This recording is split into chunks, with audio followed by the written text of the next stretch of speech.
नमस्कार विद्यार्थी मित्रांनो, तुमचं पुन्हा एकदा स्वागत आहे आपल्या युट्यूब चॅनलमध्ये. आपण आज पाहणार आहोत महत्त्वाचा एक कायदा आहे, जो आहे पक्षांतर बंदी कायदा. आपल्याला माहिती असेल आज जे काही आपल्या देशामध्ये चाललेलं आहे, ओके. म्हणजे पक्ष फुटतायत. म्हणजे जसा शिवसेना फुटलेला आहे, आता तृणमूल काँग्रेस फुटलेला आहे. शरद पवारांचा गट सुद्धा काय होऊ शकतो, खासदारांचा गट सुद्धा काय होऊ शकतो, विलीन होऊ शकतो. तो अशा पद्धतीने जे काय होतंय, ते थांबवण्यासाठी आपल्याला मागे म्हणजे आपल्या आंबेडकरांनी घटनेमध्ये असे काही मेन्शन करून ठेवलं होतं, की अशा पद्धतीचे काही पक्षांतर होऊ नये वगैरे. हे सर्व आपल्याला आजच्या लेक्चरमध्ये बघायचं आहे, की पक्षांतर काय असतं नेमकं, पक्षांतर कोणत्या कारणासाठी केलं जातं. म्हणजे घटनेमध्ये त्याच्या काही तरतुदी आहेत, याच्यावर तुम्हाला नक्कीच क्वेश्चन विचारला जाऊ शकतो. कंबाईन येणाऱ्या ग्रुप सी ला सुद्धा विचारला जाऊ शकतो. राज्यसेवा मुख्यला तर हमखास क्वेश्चन विचारला जाऊ शकतो. कोणता क्वेश्चन विचारला जाऊ शकतो त्याच्यावर पण मी डिस्कस करेन. आणखी आणि हमखास मी 100% म्हणतो, राज्यसेवेला नक्कीच ह्या पॉईंटवर क्वेश्चन राहू शकतो. तुम्हाला डेटा असला पाहिजे, तुमच्याकडे बेसिक असलं पाहिजे, स्टॅटिक असलं पाहिजे. ह्याचे पक्षांतर बंदीचे फायदे काय आहेत, तोटे काय आहेत, काय याच्यामध्ये बदल केले पाहिजेत, या सर्व गोष्टीवर आपण आज काय करणार आहोत, चर्चा करणार आहोत. तो शेवटपर्यंत हा काय करा व्हिडिओ बघा. आता पहिलं पक्षांतर म्हणजे काय असतं ते आपण बघूया. पक्षांतर काय असतं म्हणजे आपण बघा ना, ही जनता सार्वभौम आहे. जनता आपल्याकडे प्रत्यक्ष लोकशाही आहे. म्हणजे जनता जाऊन तिथे वोटिंग करत असते आणि आपल्या उमेदवाराला काय करत असते, निवडून देत असते. पण हेच उमेदवार काय करतात, निवडून आल्यानंतर तो सदस्य काय करतो, स्वतःचा पक्ष सोडून म्हणजे काही विचारसरणी असते. आता लोक जेव्हा पक्षाकडे बघतात तेव्हा ते लोक पक्षाची काय बघतात, विचारसरणी बघतात. म्हणजे आता काँग्रेस म्हटलं की थोडंसं आपण म्हणू शकतो ना, जास्त हिंदुत्ववादी पण नाही आणि जास्त असं लेफ्टिस्ट पण नाही, सेंट्रलला म्हणू शकतो. एक बीजेपी म्हटलं तर आपण काय म्हणतो, थोडेसे हिंदुत्ववादी म्हणू शकतो. तो अशा पद्धतीने पक्षाकडे बघून लोक काय करत असतात, वोटिंग करत असतात आणि आपला उमेदवार काय करत असतात, निवडून देत असतात. ओके. पण असा उमेदवार काय करतो, स्वतःच्या पक्षाचे काय करतो, विचारधारा बाजूला वगैरे सोडून आपल्या वैयक्तिक स्वार्थासाठी काय करतो, दुसऱ्या पक्षात जातो. यालाच पक्षांतर वगैरे म्हटलं जातं. याचा अर्थ करतो तो जनादेशाचा काय करतोय, अनादर करत आहे. आता भारतामध्ये जे याचं प्रमाण खूप वाढलेलं आहे. आता याची पहिली घटना वगैरे म्हणू शकतो, मी तुम्हाला सांगितले आयाराम गयाराम, ही तुम्हाला पुढे मी सांगेन काय स्टोरी होती. ओके. तर याला हे घालण्यासाठी 1985 ला आपल्याला काय केलं, पक्षांतर बंदी कायदा केलेला आहे. तेव्हा ओके, राजीव गांधी काय होते, पंतप्रधान होते. सो अशा पद्धतीने काय होतंय, पक्ष, सत्ता, पद, फायदे, स्वतःचा वैयक्तिक फायदा, फॅमिलीचा फायदा.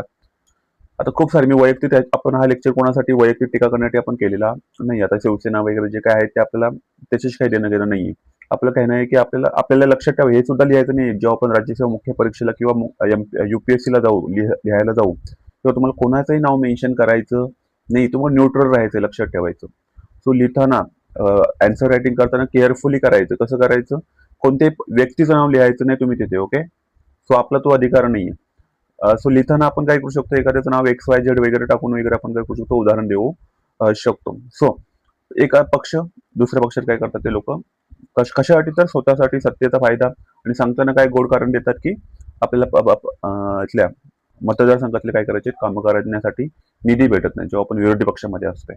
ओके. पण हे चुकीचं चाललंय आपल्या देशामध्ये, जे काही चाललंय ते खूप चुकीचं चाललेलं आहे. ते लोकशाहीला काही नाहीये, ते म्हणतात ना, धरून चाललेलं नाहीये. लोकशाहीचं काय आहे, अगेन्स्ट चाललेलं. आता मला सांगा ना, सर्वच पक्ष जर म्हणजे सत्तेच्या ह्याच्यात राहिले तर विरोधी पक्षामध्ये राहणार कोण, जनतेचा आवाज उठवणार कोण. ओके. मग असं एक काँग्रेस जनता पार्टी सारखे सारखे पक्ष काय होतात, उदयास येतात. कारण का आपल्याकडे तो विरोधी पक्ष नेता, विरोधी पक्ष नाहीये की जो काय करेल, लोकांचे प्रश्न उचलू धरू शकेल. हा. सो पक्षांतर म्हणजे काय, निवडून आलेला खासदार किंवा आमदार काय करतो, दुसऱ्या पक्षामध्ये काय करतो, आपली दुसऱ्या पक्षामध्ये जातो, त्याला पक्षांतर म्हटलं जातं. स्वतःचा पक्ष सोडणे, दुसऱ्या पक्षात प्रवेश करणे, पक्षाच्या आदेशा विरोधात मतदान करणे, त्याला व्हीप म्हणतात. काय म्हणतात आपण पुढे, व्हीप मध्ये पण काय असतं ते बघून घेऊया. सर्व गोष्टी मी या लेक्चरमध्ये काय करणार आहे. जर कोणी इंटरेस्टेड असेल त्याने हा शेवटपर्यंत व्हिडिओ बघा. बाकी मी काही तुम्हाला जबरदस्ती करणार नाही की हा व्हिडिओ शेवटपर्यंत बघा, तुमचा वेळेचा प्रश्न आहे. आणि पक्षविरोधी कार्यवाया करणे, ते ही काही रिझन असू शकतात की ज्या कारणामुळे काय केलं जातं, पक्षांतर केलं जाते. ओके. सो अशा पद्धतीने ऐतिहासिक पार्श्वभूमी तुम्हाला सांगतो. आयाराम गयाराम काही कम होती, हा व्यक्ती नाव होता, गयालाल, हरियाणा मधला आमदार होता. इंडिपेंडंट म्हणून निवडून येतो. म्हणजे म्हणतात ना त्याला आपण काय म्हणतो, अपक्ष म्हणून काय करतो, निवडून येतो. पहिल्यांदा तो अपक्ष निवडून आल्यानंतर काय करतो, काँग्रेसमध्ये काय करतो, प्रवेश करतो. काँग्रेसमधून प्रवेश केल्यानंतर एका दिवसामध्ये तो 3 वेळा पक्ष बदलतो. किती वेळा, 3 वेळा पक्ष बदलतो. नंतर संयुक्त दलामध्ये जातो तो, संयुक्त संयुक्त दलामध्ये जातो, युनायटेड फ्रंट म्हटलं जातं. परत तो काँग्रेसमध्ये येतो, आणि काँग्रेसमध्ये येऊन परत तो कुठे जातो, संयुक्त दलमध्ये जातो. म्हणजे त्यांनी किती वेळा पक्ष बदललेला आहे, 3 वेळा पक्ष बदलतोय. आणि ह्यावेळी तिथले ह्याच्यावर ऐकून नक्की क्वेश्चन विचारेल, आयाराम गयाराम ही टर्म कोणी विचारलेले आहेत, राव बिरेंदर सिंग. राव बिरेंदर सिंग. तर यांनी ही टर्म वापरली की आयाराम गयाराम. आयाराम गयाराम ही जी टर्म वापरली आहे ती त्यांनी वापरलेली आहे. म्हणजे यात काय चाललंय माहितीये का, आता याच्यामध्ये संपूर्ण देशाबद्दल काय झालंय, गोळाबार चाललेला. मग ज्याला वाटतंय की ज्याच्याकडे पैसा पद वगैरे आहे, सत्ता आहे, तो व्यक्ती विरोधी पक्षातील कोणालाही काय करतोय, सहज काय करतोय, आपल्या बाजूने करतोय. म्हणजे ते आपण सांगितलं तुला 1/3 काय असतं, 2/3 काय असते वगैरे. आपल्या घटनेमध्ये 1/3 आंबेडकरांनी टाकलं होतं. आंबेडकरांनी अजिबात एवढं माहिती नव्हतं की 1/3 लोक काय करू शकतात, एका पक्षातून दुसऱ्या पक्षात जाऊ शकतात. आता 1/3 काय 2/3 आणि पक्ष घेऊन चाललेले आहेत लोक, लक्षात ठेवा. मला तर वाटतं की या कायद्यामध्ये पण आता बदल करण्याची काय आहे, गरज आहे. का?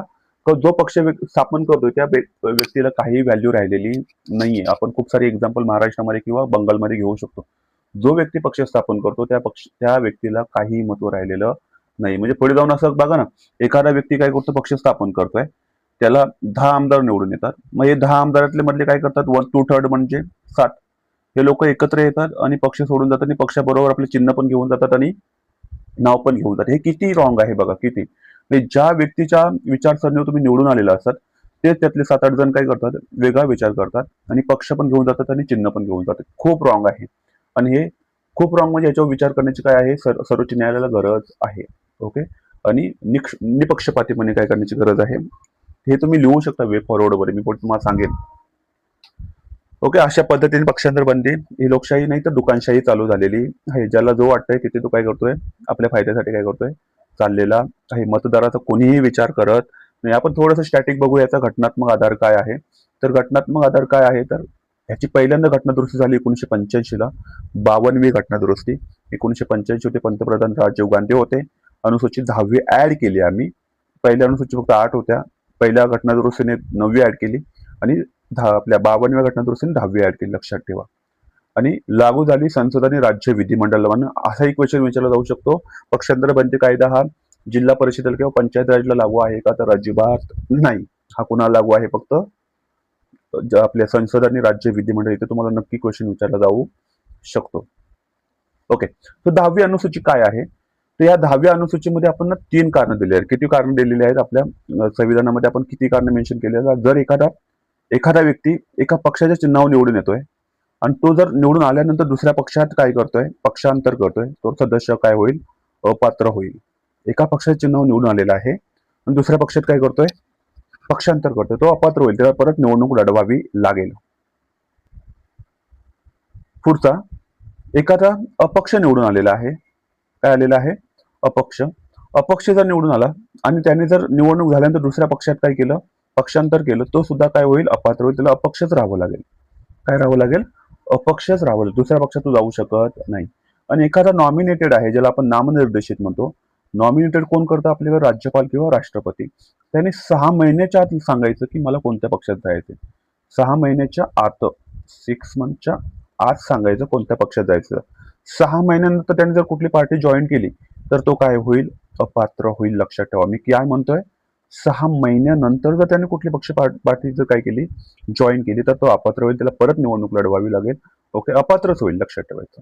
सो अपात्रतेची कारणं आहेत, अपवाद आहेत, निर्णय प्रक्रिया आणि विलय नियम. विलय मीन्स मर्ज कसं केलं जाऊ शकतं, त्याचे रेशो काय आहे. म्हणजे पार्टी मर्ज वगैरे होतं किंवा सदस्य मर्ज होतं. जसं आपल्याकडे आम आदमी पार्टीचे राज्यसभेचे खासदार काय झाले, बीजेपी मध्ये गेले, त्यांच्यावर कोणतीही अपात्रतेची कारवाई झाली नाही, कारण का ते टुथर्ड गेले. आताही सुद्धा आपल्याकडे उद्धव ठाकरे गटातून एकूण त्याचे 9 खासदार होते, त्यातले 6 खासदार चाललेले आहेत. त्यांच्यावर सुद्धा अपात्रतेची कारवाई होणार नाही, कारण ते मर्ज करतात दुसऱ्या पार्टीमध्ये. काँग्रेसमध्ये तर आपल्या बंगालमध्ये तर हद झालेली आहे. काय झाले, त्यांनी दुसऱ्या कुठल्या तरी लोकशाही कुठला तरी आहे, संयुक्त लोकशाही पार्टी वगैरे, त्रिपुराची पार्टी, त्या पार्टीमध्ये काय करतायत, जी पार्टी आतापर्यंत कोणाला माहिती नव्हती, त्या पार्टीमध्ये ते 20 खासदार काय करतात, मर्ज होतात आहेत. त्यामुळे त्यांच्यावर अपात्रतेची कारवाई होणार नाही. ओके. चला, सदस्य अपात्र कधी ठरतो, याची काही कारण आहे. जर त्याने स्व इच्छेने सदस्यत्व सोडल्यास, पक्षाचा राजीनामा दिला, दुसऱ्या पक्षात प्रवेश केला आणि सार्वजनिकरित्या पक्षविरोधी भूमिका घेतली, तर तो अपात्र ठरवू शकतो. त्याचं सदस्य काय होऊ शकतं, जाऊ शकतं. त्याला परत निवडणूक लढवावी लागेल. ओके. मग पोटनिवडणूक होऊ शकते तिथे. लेखी राजीनामा आवश्यक नाही, असं काही गरज नाही लेखी राजीनामा. ओके. सो सर्वोच्च न्यायालयानुसार त्यांनी काय सांगितले, थोडे आपण ते खटले बघू, 3 खटले. सदस्याचे वर्तनही पक्षत्याग सिद्ध करू शकतील. म्हणजे फॉर एक्झाम्पल तुम्हाला इथे आपल्याला राघव चड्ढा वगैरे तुम्हाला त्याचं बेस्ट एक्झाम्पल आहे, की पक्षाचं म्हणजे त्याचं वर्तनही सांगून जातं, की हा पक्षात आहे की नाही. आता व्हीपचं उल्लंघन. व्हीपचं उल्लंघन काय असतं, जेव्हा एखादा आपल्याकडे व्हीप नेमला जातो, एखादा पार्टी काय करते, त्यांच्या सभागृहामध्ये समजा समजा 10 सदस्य आहेत, तर 10 मधले एक सदस्य काय असतो, व्हीप व्हीप असतो. तो काय सांगतो, ह्या बिलावर हो म्हणून हो मध्ये काय करायचं, आपल्याला वोटिंग करायचं. हा जेव्हा व्हीप नेमतो तेव्हा 10 जणांना तो कंपल्सरी व्हीप असतो. त्या व्हीप विरोधात जर त्यांनी मदत केली नाही मध्ये, तर त्याच्यावर काय केली जाईल, कारवाई केली जाईल, अपक्ष. त्याला म्हणतात अपात्र केलं जाऊ शकतं. विश्वासदर्शक ठराव, अविश्वास प्रस्ताव, अर्थसंकल्प ह्यावेळी व्हीप काढला जातो. त्या 10 सदस्यांवर काय राहतो, तो खासदारांवर काय किंवा आमदारांवर काय राहतो, तो कंपल्सरी राहतो. जे पक्ष सांगेल ते त्यांना ऐकावं लागतं. आदेशाविरोधात मतदान केले तर आणि मतदानावेळी अनुपस्थित राहिला तर त्याच्यावर काय राहू शकते, अपात्रता लागू होऊ शकते. व्हीपचं उल्लंघन केलं. अपक्ष सदस्य अपक्ष म्हणून निवडून आले आणि दुसऱ्या पक्षात मगाशी म्हटल्याप्रमाणे गेला तर तो अपात्र होतो. आणि राज्यपाल किंवा राष्ट्रपतींनी नामनिर्देशित केलेला सदस्य 6 महिन्यात जाऊ शकतो, पण 6 महिन्यात नंतर गेला तर तो काय होतो, अपात्र होतो. हे लक्षात ठेवा, अतिशय महत्वाचा पॉईंट आहे, अतिशय महत्वाचा. एक्झामला नक्कीच तुम्हाला फसवलं जाऊ शकतं आत आणि नंतर. 6 महिन्याच्या आत गेला तर अपात्र होत नाही, 6 महिन्याच्या नंतर गेला तर अपात्र होतोय. मी इच अँड एव्हरी पॉईंट इथे काय करतोय, इन्क्लूड म्हणतो ना, डिस्कस करतोय तुम्हाला, जेणेकरून काही प्रॉब्लेम राहणार नाही. अपात्रतेतून सूट कधी भेटू, जेव्हा पक्ष मर्ज केला जातो. पक्ष पहिल्यांदा मर्ज कसं केलं जायचं, मूळ राजकीय पक्ष दुसऱ्या पक्षात विलय झाले पाहिजे आणि त्या पक्षातील किमान किती सदस्य गेले पाहिजे, तो थर्ड सदस्यांनी मर्ज झाले तर ते लोक अपात्र होत नाहीत. आता 91वी घटनादुरुस्ती, मूळ घटनेमध्ये काय होतं, जेव्हा आंबेडकरांनी हे केले होते, तर 91वी जेव्हा घटनादुरुस्ती झाली होती तर मूळ घटनेमध्ये लिहून ठेवलं की 1/3 जरी सदस्य गेले तरी ते अपात्र होणार नाही. पण हे असं होतं की जेव्हा 4 सदस्य असायचे किंवा 6 सदस्य आहेत, त्यातले 2 जरी आपोआप सहज जायचे एका पक्षातून. आता 6चे 1/3 किती होतं, तर 2 होतात. तर हे लोक सहज एका पक्षातून दुसऱ्या पक्षात जायचे. मग हे जेव्हा लक्षात आलं तेव्हा 91वी घटनादुरुस्ती केली आणि 91व्या घटनादुरुस्ती काय सांगितलं, की 2/3 म्हणजे आता 6 मधले 4 तयार झाले पाहिजे. 4 जर जात असतील तर ते अपात्र होणार. पहिले किती होते, 2. सो लक्षात ठेवायचं, एक 1/3 गेले तर ते अपात्र होतील, 2/3 गेले तर अपात्र होणार नाही. लक्षात ठेवायचं. पुढे आता याचा निर्णय कोण कोण घेतो, तो सदस्य अपात्र आहे की पात्र नाही. लोकसभेचा सदस्य असेल तर लोकसभा स्पीकर, राज्यसभेचा सदस्य असेल तर राज्यसभेचा चेअरमन, विधानसभा आणि विधान परिषद. पुढे निर्णय प्रक्रिया. आता कशा पद्धतीने निर्णय घेतले जातात बघा. ज्यावेळी वाटतं की एखाद्या पक्षातले लोक दुसऱ्या पक्षात चालले, ते पक्षावाले काय करतात, तक्रार दाखल करतात. अध्यक्ष आणि सभापती त्याला नोटीस देतात. संबंधित सदस्याचे स्पष्टीकरण घेतले जाते, चौकशी केली जाते आणि अंतिम निर्णय दिला जातो. एकदम सोपी प्रक्रिया, याच्यामध्ये काही एवढी किचकट नाही आणि जनरली जर मर्ज होतो वगैरे असेल तर सहज केले जातात. महत्वाचे न्यायालयीन खटले पहिला लक्षात ठेवा, किल्होतो होलोहान वर्सेस झाचिलो निर्णय. ओके, झाचिलो 10वी अनुसूची घटनात्मक आहे असा त्याचा निर्णय दिला गेला. अध्यक्षांचा निर्णय न्यायालयात आव्हान देता येतो का, तर अध्यक्ष चुकीचा निर्णय सुद्धा दिला जाऊ शकतो. तो असा जर निर्णय असेल तर तिथले पक्षातले ज्या पक्षावर अन्याय झालेला आहे ते असे लोक सर्वोच्च न्यायालयात जाऊ शकतात किंवा उच्च न्यायालयात जाऊ शकतात. पक्षांतर बंदीवरील सर्वात महत्वाचा हा काय होता, खटला होता. Ravi S Naik versus union of India मध्ये काय सांगितलंय, वर्तनावरने ही पक्षत्याग सिद्ध होऊ शकतो, जर मगाशी म्हटल्याप्रमाणे. आणि नेबाम रेबिया केसमध्ये काय सांगतात, अध्यक्षांविरुद्ध अविश्वास प्रस्ताव प्रलंबित असेल तर त्यांच्या निर्णयावर प्रश्न उपस्थित होऊ शकतो. त्यांनी दिलेला निर्णय योग्य मानला जाणार नाही, कारण का त्यांच्यावर अविश्वास प्रस्ताव आहे. ओके, आणि शेवटचं आहे केशम मेघचंद्र सिंग केस. अपात्र अर्जावर शक्यतो 3 महिन्यात निर्णय घ्यावा अशी त्यांनी काय केलं होतं, जजमेंट दिलं होतं सुप्रीम कोर्टने. सो आता याचे फायदे काय आहेत, पक्षांतर बंदीचे फायदे काय होतात, तर राजकीय स्तरीय सरकार सहजपणे पोचलं. पक्षांतर बंदी का केली पाहिजे, सहज पोचत नाही. कुणाला वाटेल तेव्हा कुणीही दुसऱ्या पक्षात जाऊ शकत नाही. घोडे बाजाराला आळा घातला होता, म्हणजे पैसे आणि पदासाठी होणारे पक्षांतर कमी. घोडे बाजार म्हणजे काय, पैसे आणि पदासाठी काय केलं जातं, पक्षांतर केलं जातं. आता म्हणजे काही वेळेला कसं होतं माहितीये का, जेव्हा कोणत्याही पक्षाला बहुमत भेटत नाही, म्हणजे समजा ना बहुमत भेटत नाही, त्यावेळी सहज काय होऊ शकतं, हे जर पक्षांतर बंदी कायदा नसतात तर सहज लोक इकडून तिकडे काय झाले असते, गेले असते. ओके, घोडे बाजार झाला असता, सहज विकले गेले असते ते लोक. पण अशा वेळी ते विकले जात, त्यांना परत निवडणूक लढवावी लागते. अजूनही मला वाटतं याच्यामध्ये काय केले पाहिजे, बदल केले पाहिजे.